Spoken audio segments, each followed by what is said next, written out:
Hello and welcome back to Kim Reads as we continue with stories from the Bible.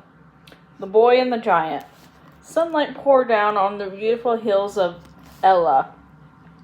When the men of Israel looked up, they saw a terrifying sight. There on the hilltop, a Philistine soldier stood shouting insults at them. "You call yourselves the army of the living God.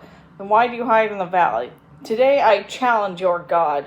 Send out one soldier to fight against me. When I win, you will see that your God has no power. We will make you our slaves."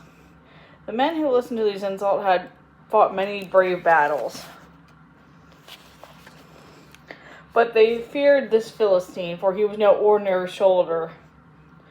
Goliath stood nearly 10 feet tall, and he wore a bronze helmet and a coat of mail. He had one spear tied to his back and held another one in his hand. Hundreds of men had died in the battle fighting against Goliath.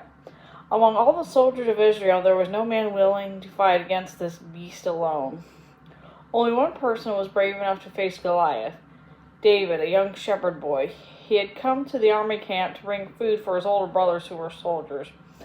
David was amazed that everyone feared this giant Philistine. "Does Goliath think he can speak against the Lord? Let me fight this Philistine. When a bear attacked my father's sheep, I killed it. God saved me from the bear, and he will save me from Goliath." Saul, the king of Israel, gave David a helmet, armor, and a sword, but David refused. "I have never used a sword. I will take my slingshot and some stones from the brook, and God will be with me."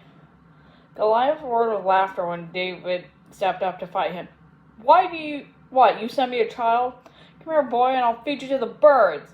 The Philistine charged with his heavy sword, but the young shepherd boy had a sling ready. A single stone flew the air and struck Goliath on his forehead.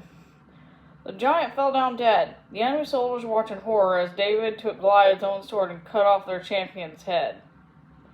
The men of Israel charged up the hill and killed many Philistines that day.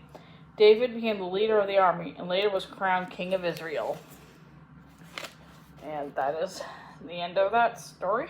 See you later.